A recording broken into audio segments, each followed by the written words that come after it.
Kawawa naman tong bahay na to.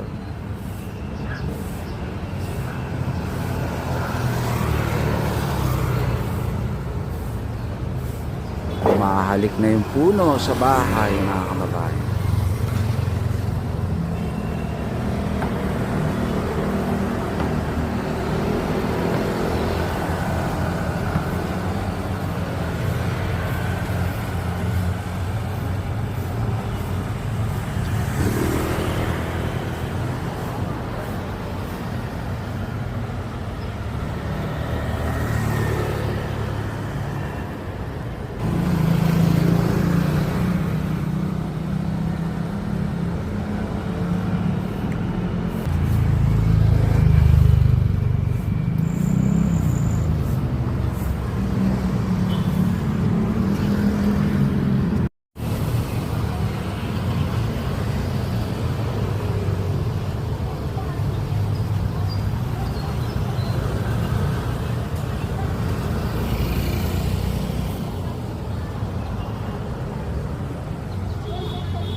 Go. Okay po.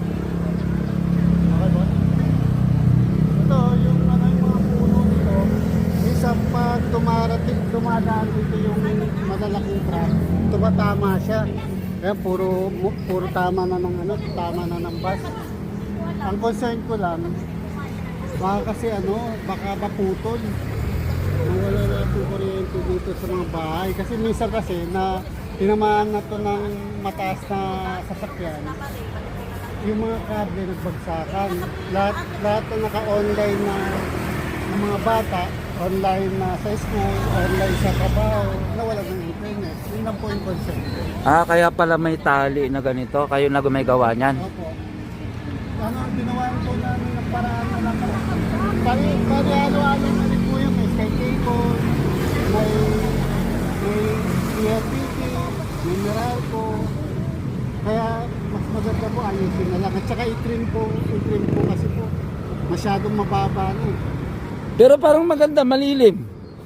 Maganda po, malilim. Kaso, ang ano ko lang po, nakakatakot po, baka bumagsak yung puno. Kasi po, ito dinadaanan po ito ng talaga ng mga sasakyan. Oo. Tapos lalo na itong manggas. Ito po, pag nakita niyo po yung assumption, masyadong malilim. Kailangan na rin po i-trim talaga. Madami at na. Nagwawalis po talaga makalat talaga pag masyadong hindi siya mag-trim. Ito po, at saka ito, yung puno papunta na po doon sa mga bahay. Salamin pa no? Salamin pa po. Bagong gawa lang itong bahay na to. Inahalikan na ng salamin ng puno. Oo nga, mga kababayan. Matrim lang to, boss. Naputol-putol lang po siya, konti-konti. Gusto ito, mabawasan lang po to. Okay na po yun. Anong barangay ito, boss? Barangay 720, Zone 78. Kay Ma'am Erica Platon, shout out. Ma'am Councilor Erica Platon ng Barangayan. Ayan, thank you so much, boss.